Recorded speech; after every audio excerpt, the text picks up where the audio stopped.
You know, I have been watching what must be the greatest mental rewrite in world history of circumstances and facts. Um, I was alive from 2016, from January 2017 to January 2021.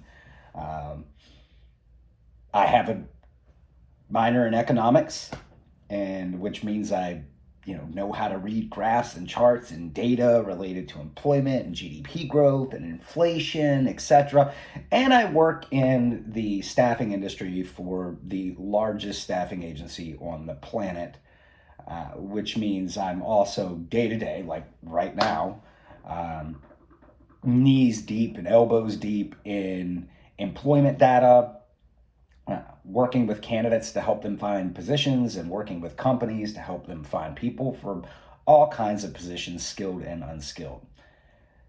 The economy under Donald Trump was when he received it, was a stabilized economy, stabilized under the Obama administration. And if you look at GDP growth, it was relatively flatter than it was during the Obama administration.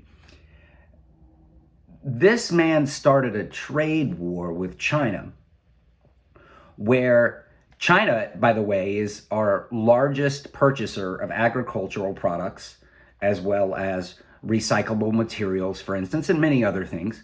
Because if there's one place that the United States of America does quite well, it is in agricultural production.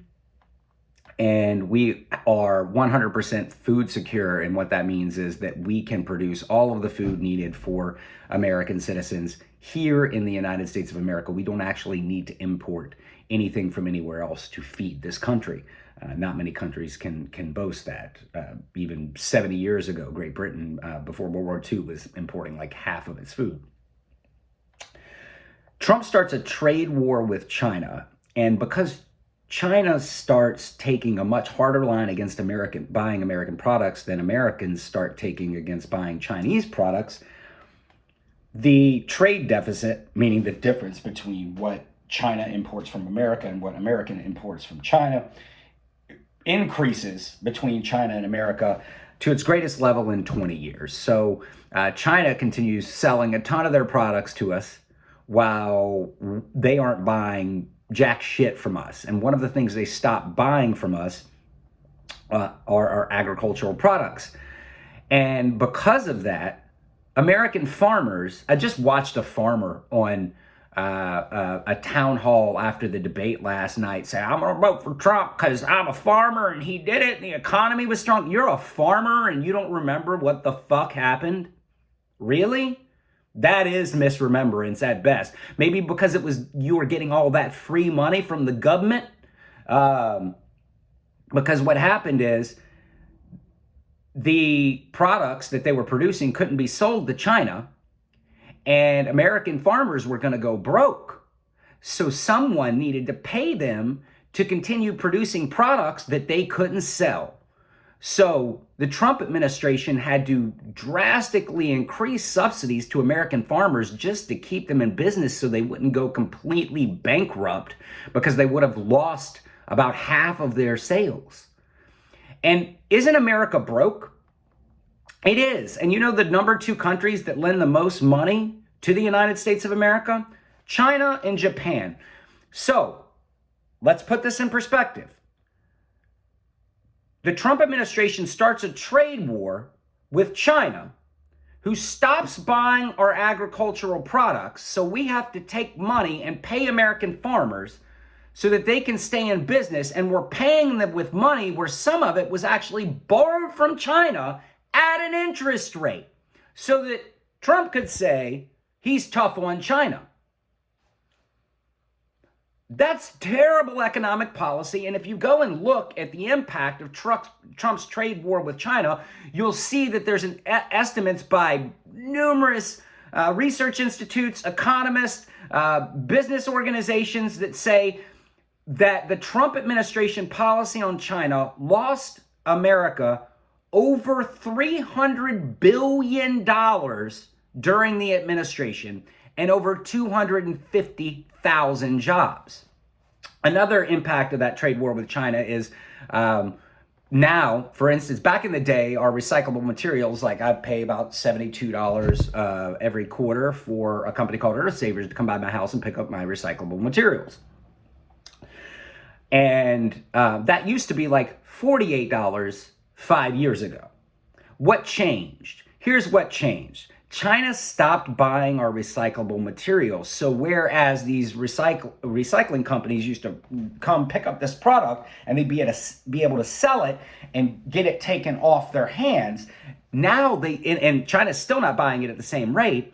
Now they're having to take this product and pay people to inventory it after it goes through a recycling facility, is bulked into a giant cube and wrapped with freaking wire. A lot of it still goes to waste. They're having to inventory this recyclable material until such time that they can find companies to take it or purchase it off their hands.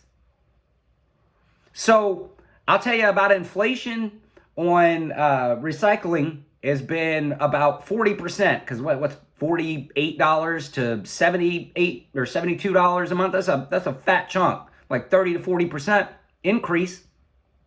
And we keep talking about inflation. Inflation in the United States of America during the Biden administration was kept lower than most other developed countries on the entire planet. Why did inflation spike? Inflation spiked as the economy turned back on after COVID. Do you guys remember COVID? So we keep giving, somehow people think that the Trump administration lasted from 2017 to 2019, and this dude gets a pass. The buck stops there with the president. In 2020, over 35 million Americans lost their jobs. The stock market lost like 40% of its value. The Trump administration between 2017 and 2021, when he left, took on over $7 trillion in national debt. $7 trillion in national debt. Do you guys know where inflation comes from? Because I sure as fuck do. Now, there are multiple places that inflation could come from. For instance, in the Obama administration, what they were doing to bolster the economy to come out of the economic recession that happened in 2008, 2009, because of the collapse of Lehman Brothers and Bear Stearns, they undertook a policy of what's called quantitative easing. And so basically the government was printing bonds, government bonds, they're printing these government bonds that the Fed would then print money to purchase the government bonds. So the money from the Fed, just paper money, and these government bonds would switch hands. Now, if at any time the Fed wanted to turn those government bonds back in and get their money, the government wouldn't be able to do it. It'd be the same as a run on a bank, right? So the idea when they switch money and bonds is that those bonds will never be turned back in. Those debts will never be called due. This is how we've paid for wars for like the past 100 years. Anyway.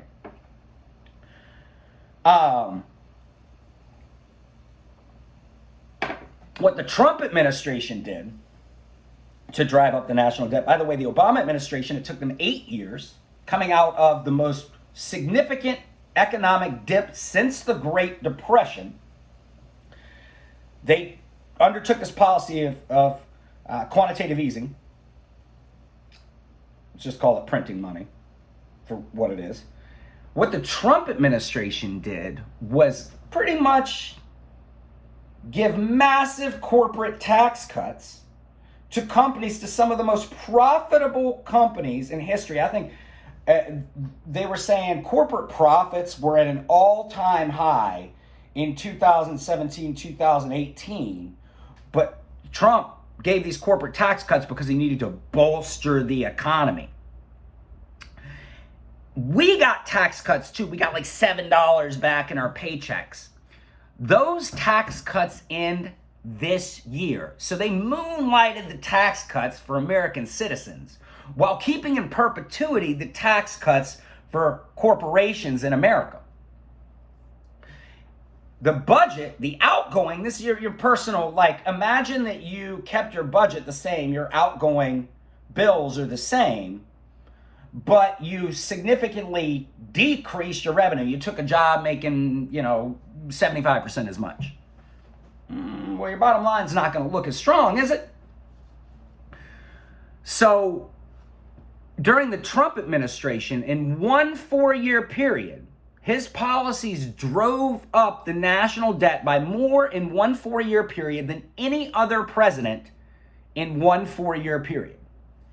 For context, so Obama's at about $8 trillion over 8 years. The Obama administration, the national debt increased by over $8 trillion in 8 years. Under the Trump administration, it increased by over $7 trillion in 4 years. For context, Franklin Delano Roosevelt increased the national debt. It was like, I can't remember, it's like 500 billion at the time or something like that. It was like 250 to 500 billion. But I did the math back in the day and it equated to what in today's dollars was about $5 trillion over 16 years. And what did we get for that $5 trillion or equivalent to $5 trillion increase in national debt? Well, we beat the shit out of the Nazis. Well, we thought we did, but they're popping up fucking everywhere now. And got pulled out of the Great Depression. And some could say that was because of the war. Well, so be it. The economy, I recently visited a client. I recently visited a customer in Iowa. This customer manufactures, they design and manufacture really large robotic automation equipment for the manufacturing industry. So if like an automotive plant has a part come down and it welds and then goes on, that robotic welder is what they manufacture, and then they send techs out to put it in plants and so on. And I'm walking around with the general manager of this plant. I'm walking around and he is telling me all these terrible things about the Biden administration and how it's ruining the country and how it's terrible for business and so on. But yet, in the same breath, he's telling me how they're booming and they've got this, and this piece of business. So about 5 minutes later, I let about 5 minutes go between his rant about Joe Biden, and this is back in middle of 2021. Well, about 5 minutes go between beginning of 2022. His rant about Joe Biden, 5 minutes later, I said, so how's business? He goes, oh man, it's better than it's ever been. Complete disconnect between the narrative that he was being sold and swallowing and what the reality of the business is.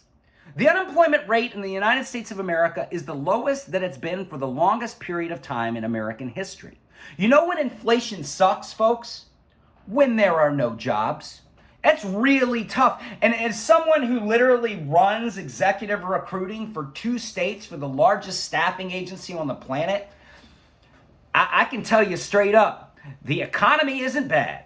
And if you think the economy's bad, well, I mean, economic cycles, I mean, it's going to get bad. It's inevitably going to get bad at some point or going to get worse. How much worse it gets is a function of policy and a function of externalities and world events. But I'm sitting here watching the shit people are saying. I watched, what's his name? Stephen Smith talk about, is that his name? The basketball, Sam Smith? No, that's a singer. I don't know. Whoever the basketball commentator is, and I'm somehow he gets pulled into a political conversation on a podcast, and he talks about what a great steward of the economy Donald Trump was. Guys, what he walked into was a stable self-sustained economy. What he left us was an absolute shit show with hundreds of thousands of Americans dying, out of work, businesses closing, having to take PPP loans to stay in business. And we're going to talk about this guy. Let me ask you this.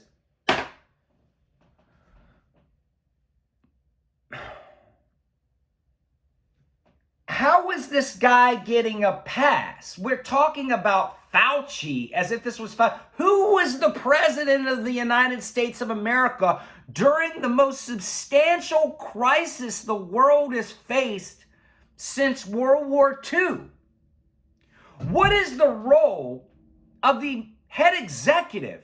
What is the role of the president of the United States of America, if not leadership in crisis? That is the fucking core of the role. And by all measures, this dude tripped down the stairs, fell flat on his face, and took the fucking rest of us with him. And you're going to talk about how great the economy was under him? The country was shut down when he left office. It opened back up during the Biden administration. We couldn't buy toilet paper to wipe our asses during the Trump administration, and yet got told that the president has nothing to do with supply chain problems. And during the Biden administration, they can't find baby formula. But suddenly the president is in charge of Walmart's supply chain. Guys, get your heads together. Go back and look at news reports. The greatest mind fuck that the media and these bullshit narratives have done to all of us is people think that when the pandemic dropped, that Joe Biden was president. That whole mass clusterfuck wasn't under Joe Biden's leadership. It was under Donald Trump's leadership. And I'll tell you this, I can't prove it, but I'll purport that if any other normal human being, if any other even remotely normal president, Democrat, Republican, whatever, who actually cared about the American people was president at the time, that the circumstances and outcomes would have been vastly different, and America wouldn't have been nearly as hard hit as it was. You can look at the models that other countries undertook in response to COVID, such as South Korea, when they are saying, hey, even this is a contagion that you could be sick with COVID and be asymptomatic and it not being seen. So what we recommend, guys, is come and get tested. Please come and get tested. We want to pull you in and get tested, even if you don't have symptoms. And then if you test positive, go home and quarantine. And you watch your COVID rate go. And in this country, we had a leader who fired the CDC pandemic team in 2018 or 2019 and is telling us it's not that bad. When Bob Woodward's interviewing him, he admits that he understands pretty dang well it's like the new version of the plague because we haven't learned enough to even understand how to treat it. And I got an ER doctor down the street at the time telling me that there's a 50% chance that once someone goes on a ventilator, they're as good as dead. They can flip a coin. But live, die, they don't know. 50-50. Remember what it was like at first. What it was like at first was like a 2% mortality rate, guys. 2% mortality rate. That's if you're in a mall with 1,000 people and 20 people just drop dead. That's like a mass shooting. I'm just watching this insane misremembrance of reality. Go back to like June 2020 and just pull up news broadcasts from anywhere. June 2020. Do you remember June 2020? I was having to go up, literally. I'm at Dollar General trying to find out from the inventory clerk when they're getting a new shipment of toilet paper so my family can wipe their ass. Ass is. Whatever the economy was from 2016 to 2019, it was not that in 2020. And it wasn't that in January 2021 when dude had to be literally routed out of the office like a fucking fox in a chicken coop and Joe Biden was inaugurated. We unfortunately can never go back to the economy that we had before COVID. And we sure as hell, unfortunately, can't go back to the mindset that we had before 2020. We've been jaded. We've been burned. That was painful for us all. Republican, Democrat, oh, the Democrats love COVID. No, it was terrible for everybody. COVID was fucking horrible for us all. Can we please acknowledge that commonality and that common ground that we have as human beings, as Americans, as British citizens, as Chinese, as whoever you are and wherever you are from? COVID was terrible for us all. I have a friend who was in residency to become a full-fledged physician, and it was so traumatic for him. He actually stopped in mid-process. He just dropped out. Couldn't do it. Couldn't handle all the sickness and death he was seeing in mass numbers. Man, we can't go back to that. And one of the main things that people need to understand about the job market, which I am an expert, is what I do. You can say whatever you want. You can have your fucking opinion. I'm an expert in one thing, and this is it.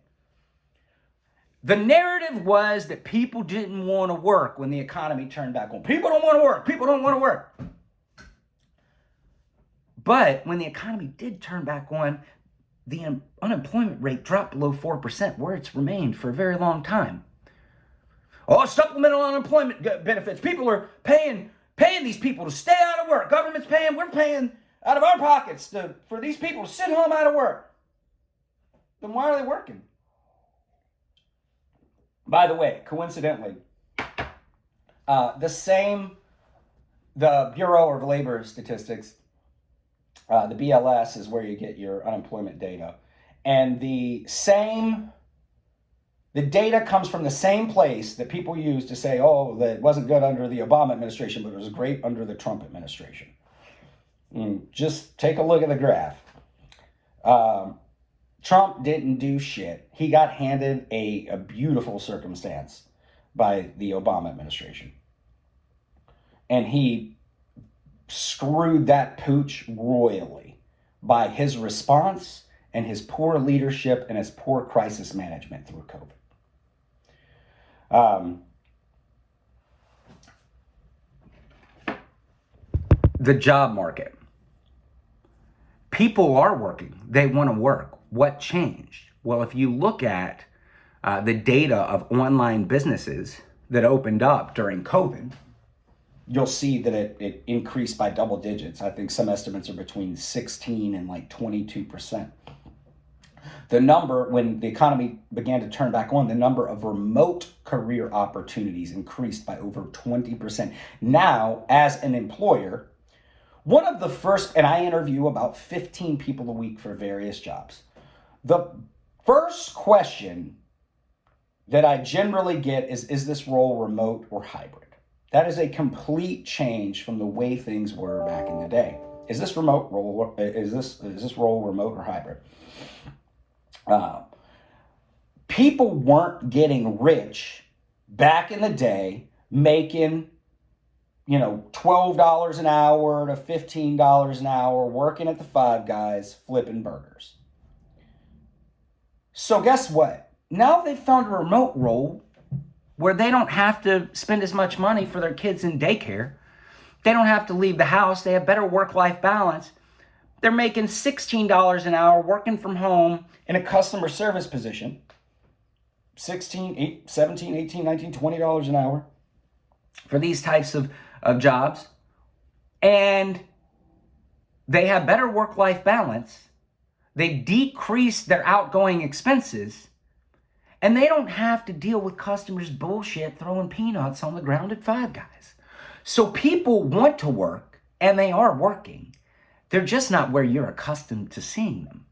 And the other thing is, they realize one thing that COVID did change in terms of mindset is that we realized that things can change like that. So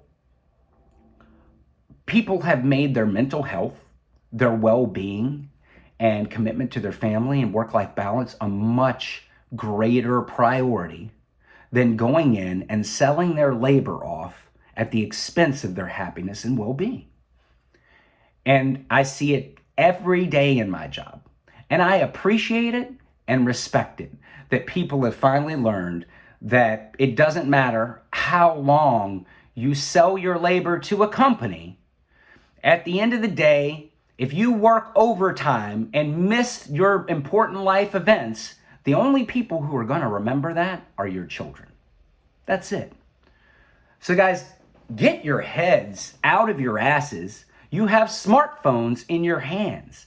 Go and look at the data. Yes, inflation sucks. Inflation sucks. It has come down. That is not a manifestation of Joe Biden's policies. That is a manifestation of national debt and a manifestation of supply chain challenges and premiums on labor as the economy turned back on after COVID. I had a company that was paying $14 to $16 an hour for production machine operators pre-COVID. After COVID, they were suddenly paying $22 an hour with $1,500 sign-on bonuses for people to basically be a basic machine operator, and the folks that were taking these jobs had no stable work history whatsoever. But they were doing everything they could to get feet on the floor. And one of the biggest changes that you're seeing, and this is going to come to play over the next 10 years, more and more, most of the jobs I've been helping manufacturing companies hire for are automation and controls engineers. They're people putting robots in these facilities.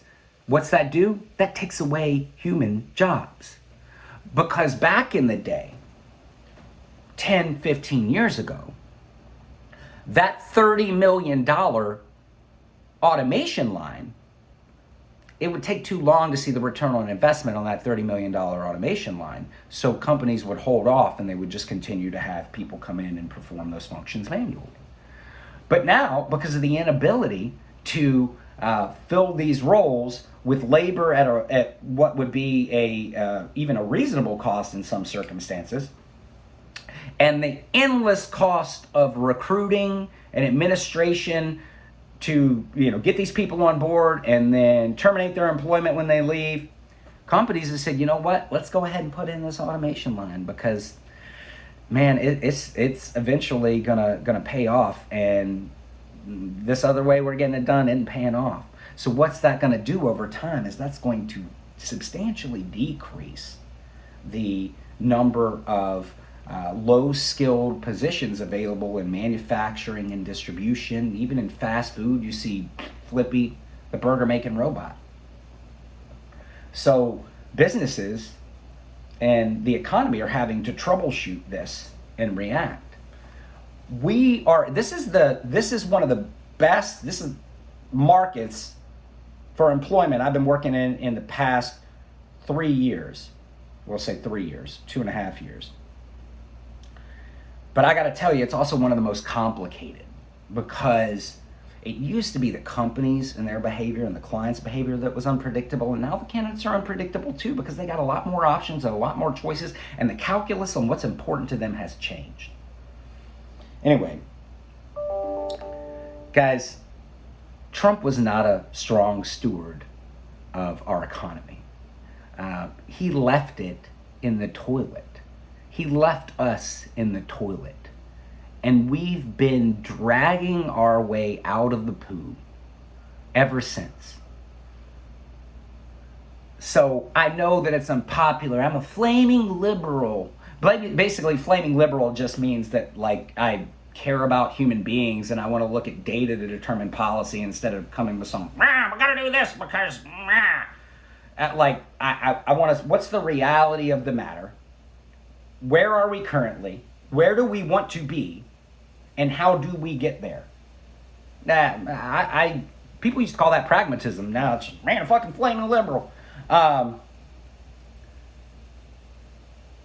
Guys, on top of all that, on top of just being a piss poor leader and piss poor crisis manager and piss poor steward of our economy, the dude's also a wannabe dictator, and a lot of this country wants him to be as well. Get your heads out of your asses, guys. If somebody said these things, think with the mind that you had prior to 2015 when Donald Trump popped onto the scene and turned politics into fucking Sunday Night Football, and suddenly a combat sport, head to head, right? And now everybody's involved. Everybody's got an opinion, whether or not they have any expertise. Think with the mind you had back then, and imagine that someone tweeted, imagine a political candidate tweeted that they would suspend the Constitution. Imagine when asked on national television if they would abuse their power and behave like a dictator, they answered only on day one. Think with the mind you had before. Not the mind that has been skewed and jaded and radicalized by all the shit we've been through since this dude took office. You cannot tell me that your mental health and your mindset and this country is better off than it was in 2016 and the beginning of 2017 when Barack Obama left office. You cannot tell me that, because it is absolutely not true. We are at each other's throats. We have pulled apart from one another. It's happened on social media. It's happened in person. How many of you have far less friends on Facebook now than you did back in the day? Because what happens is you find out that someone that you thought that you were friends with has completely different worldview, and it's so bad and so confrontational, you have to delete each other. It could just to avoid the constant trolling and back and forth. And we also do this in our personal relationships. This country it's been in a slow boiling civil war. It's not going to be like head to head, infantrymen with muskets or AR-15s and fields lined up at each other. It's going to be small radicalized pockets of conflict, small groups showing up to LGBTQ pride parades and things like that. Things we're already seeing. Small groups of men plotting to do things like kidnap governors. Governor Whitmer, for instance. We've actually already seen that. That's how it plays out here. And the way it'll accelerate is it'll pop off in one place like a firecracker, and then groups in other places will go, that's our signal, and it'll go pop, pop, pop, pop, pop, pop, pop, pop, pop, pop, pop, all over the place. And then who's ever president, say it's Joe Biden at the time, say it's middle of next year, has to kind of call out the military, or governors have to call out the National Guard to quell these disturbances so soccer moms and dads aren't getting shot in minivans on their way to take their kid to practice because they got a BLM sticker on the back of their car, or because they have a Trump sticker on the back of their car. You aren't ready for civil war, guys. And the people you're talking about going to war against and having conflict against, these are your cousins and your brothers and your nephews and your nieces. These are your neighbors. You talk big game, but chickens haven't come home to roost yet. You haven't seen it firsthand. Most of you and most of us, including me, haven't seen that level of conflict ever. We like to think that we'll be, brave under fire. We'd probably shit our pants and go run and hide under the table. You're not ready for what you're saying, and it hasn't come, to your. You haven't realized yet that it's going to hit home, and when it hits home, it'll be too late, and all you can go is, oh shit, this is what they were talking about. This is what they meant. And this is where we are. And another thing is, a lot of people don't understand the difference between the different branches of government. And I got to keep this little piece rant short, but the judicial branch, the legislative branch, your Congress, your two houses of Congress, House of Representatives and the Senate, a bicameral legislature, they pass laws. They write laws and they pass laws, but that bill can't become a law until it's signed by the president. The judicial branch, so your Supreme Court, determines whether or not those laws adhere to the Constitution. The executive branch, led by the President of the United States of America, overseeing the military, so also the term commander-in-chief,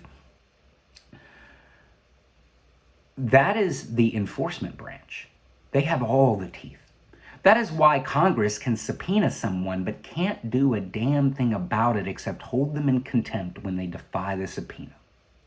You want to give an erratic sociopath, hell-bent on revenge, leadership of the largest law enforcement mechanism on planet Earth.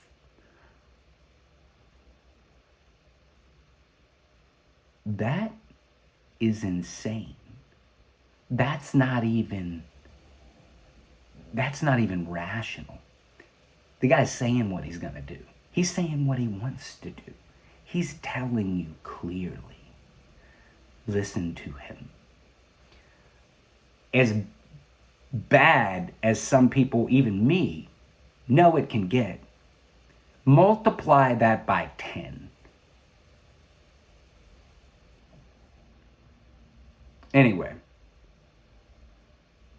do yourselves a favor, please. Go and research any specific data point that I've shared on here.